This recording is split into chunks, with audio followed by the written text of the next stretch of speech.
Shalom Godly Family, yuk kita dengarkan teh hangat, teduhkan hati, hadirkan semangat. Firman Tuhan terambil dari 1 Korintus pasal 1 ayat 12-19.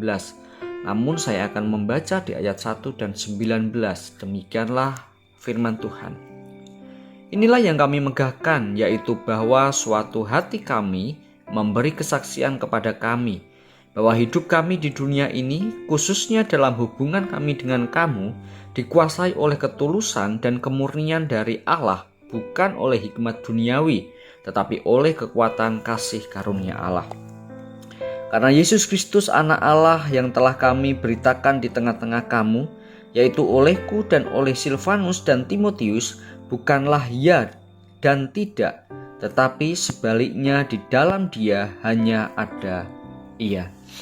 Godly Family yang dikasihi Tuhan, seringkali hubungan kita dengan sesama tidak selalu berjalan dengan lancar dan mulus. Kadangkala ada satu gesekan, ada satu benturan yang terjadi di antara kita dan juga sesama kita. Nah, bagaimana hubungan Paulus dengan jemaat di Korintus? Kita tahu bahwa hubungan mereka begitu indah sehingga Rasul Paulus bermegah dan hati nuraninya bersaksi bahwa hubungan mereka diliputi oleh ketulusan dan kemurnian dari Allah, bukan kepura-puraan atau kemunafikan.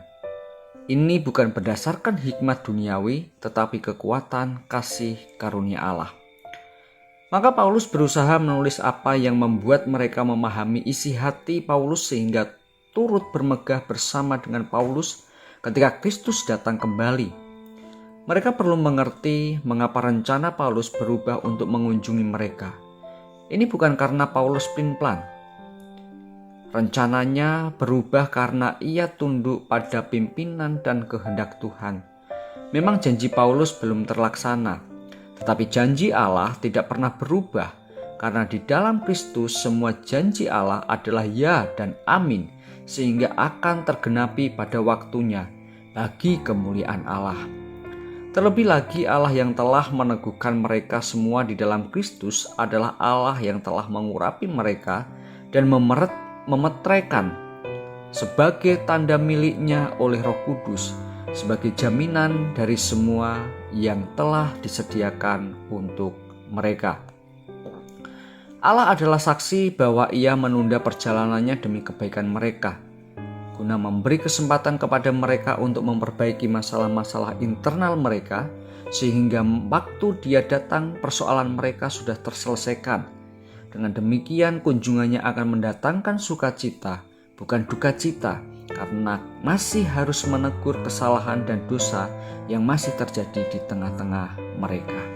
Godly Family yang dikasihi Tuhan, dalam kehidupan bergereja kita perlu membangun persekutuan dengan penuh ketulusan dan tidak boleh ada kemunafikan. Dalam merencanakan sesuatu pun kita juga harus tunduk pada pimpinan Allah. Maka bila rencana kita tidak memuliakan Allah dan tidak mendatangkan kebaikan bagi sesama, kita harus berani membatalkannya. Untuk itu kita harus peka terhadap kehendak Tuhan.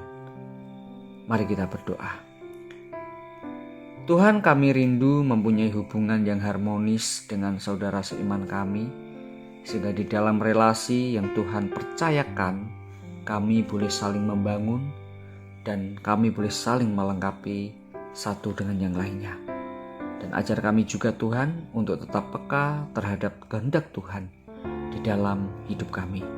Demi Tuhan Yesus, kami berdoa dan mengucap syukur. Haleluya. Amin.